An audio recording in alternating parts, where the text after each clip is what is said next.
Hey guys, I'm back with another video. If you're new here, welcome to the channel. I make lifestyle and product reviews about random stuff that I personally use on a daily basis. If any of that sounds good to you, then you may consider subscribing. As an iPad user, I spent countless hours surfing the net and watching reviews to find the best accessories to maximize my iPad experience. I ended up choosing both the Magic Keyboard and Zugu Case for different needs.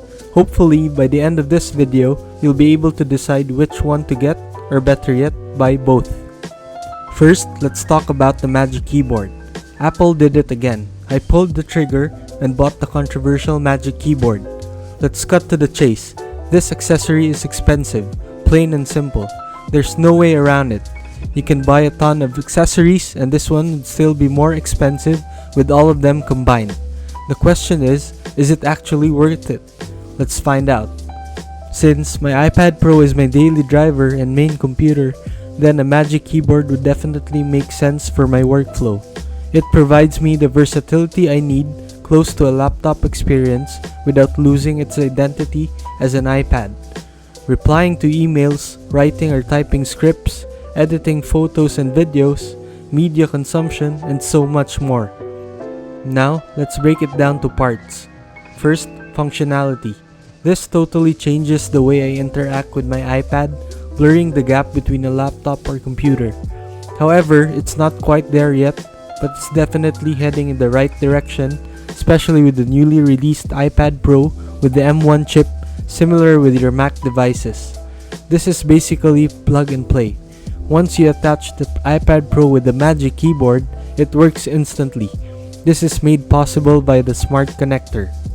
Everything is so smooth and responsive, no lag whatsoever. After all, they are meant together. I have to be honest though, I do experience occasional glitches once in a while, but you just have to remove and reattach it and you're good to go again. So just worth mentioning, but not a deal breaker at all. The keyboard uses butterfly switches, which is so easy and quiet to type on. I had no issues switching or transitioning from a mechanical keyboard from time to time. This is crucial for me since I type a lot and did not disappoint me one bit.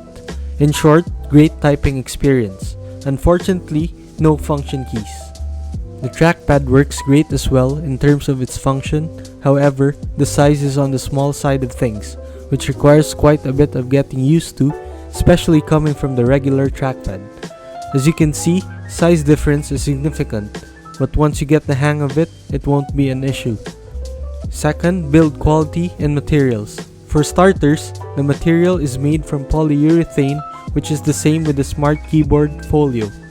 It's nice to the touch and looks really premium. However, it's a dust magnet and kind of difficult to maintain in pristine condition, especially if your hands sweat a lot and you do most of your work outside of your home, exposing it to different elements like a coffee spillage. So, do take note of that. Fortunately, I'm able to maintain mine relatively in good condition. Then, you have the magnets. It can't get any stronger than this. I mean, look at this thing. You can literally turn this upside down and still feel confident that it would fall off that easily. But at the same time, you can remove it without a sweat. It's just amazing. Another thing to consider is the weight. It's also on the heavy side of things, in fact, heavier and thicker than any MacBook, especially if you have the 12.9 inch like mine. So in terms of portability, I don't recommend this one. You might want to consider the 11-inch iPad Pro or MacBook Air even. Now let's take a look at the design. It has a hinge that enables a floating design, which adds to the cool factor if you care about that stuff. It also comes with a USB-C port for pass-through charging but doesn't transfer video or data, meaning you still need those USB-C hubs. The hinge only bends at a certain angle to maintain the weight and balance of the device, which is understandable, since this is top-heavy unlike a laptop.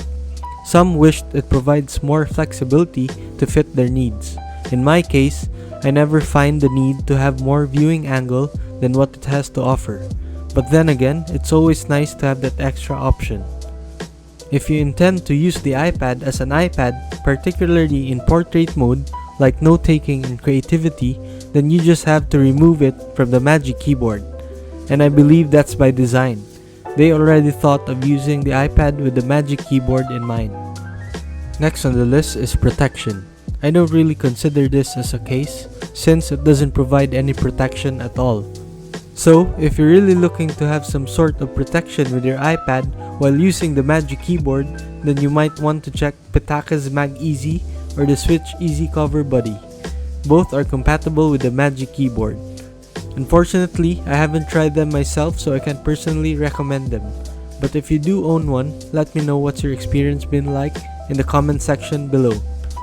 So here's a summary of the good stuff and bad stuff. Finally, I would say the Magic Keyboard and iPad Pro are meant to be together. If there's one accessory I'll have above everything else, then it would be this one. Once I got this, my iPad Pro and Magic Keyboard are inseparable. So, for me, it's worth it despite the price tag. Now, it's up for you to decide if it's worth the money. If not, there are cheaper options available like the Logitech Slim Folio Touch or Pro. The other case that stood out for me is the Zugu Case. If you're really looking to protect your iPad and use it as an iPad most of the time, then I think this is the one for you. Let's check it out. So here are its features. 360-degree protection, check. Now this is what I'm talking about. This is how a legit case should look like. You have protection all around. This is made possible by a robust bumper and rugged TPU plus PC shell for a major drop protection and synthetic leather both in front and at the back. Now, let's put that to the test. Sorry guys, I'm not intentionally doing it for you, so you can check other videos if you really want to see the actual drop test. Nonetheless, I'm pretty sure you'll be confident with this one everywhere you go. Adjustable magnetic stand with 10 different angles. Talking about viewing angle, as you can see, you have an abundance of that, which allows more flexibility in different situations. I found this useful especially if I'm using the Apple Pencil for drawing, note-taking, or signing documents. So, for creative people, architects and the likes out there, this one is definitely suited for you. Secure magnetic mount capability on any metal surface. The force is strong with this one, no doubt about it. You can pretty much stick this with any metal surface, literally. Now, why would you do such? I'm not so sure, but one scenario I can think of which can be useful is if you're cooking and you want to keep it eye level, then you can simply attach it on the fridge or microwave. Problem solved. Airflow vents to keep your iPad cool. Although I don't really think it needs one since it doesn't heat up like most laptops, but hey, why not? Soft microfiber interior to keep your iPad comfortably in place and scratch free. Auto sleep or wake and protective magnetic cover so it won't be flapping around. Elastic Apple Pencil pocket at the back. This can be useful if you're on the go and you want to keep your Apple Pencil more secure as opposed to the wireless charging dock on top. Overall, the quality is superb and I can't think of any cons for its purpose. This is form and function at its best. I usually use this over the Magic Keyboard if I'm on the go for protection and for media consumption. This is priced at $70 USD plus shipping. It is not as cheap as other cases, but it's worth every penny, trust me. In fact, they offer a 2-year limited warranty. That's how confident they are with their product. To sum up everything, I use the Magic Keyboard for work while I use the Zugu Case for play. I've been using both for more than 6 months now and I'm enjoying every second of it. Highly recommended. Thanks guys for watching. See you on the next one.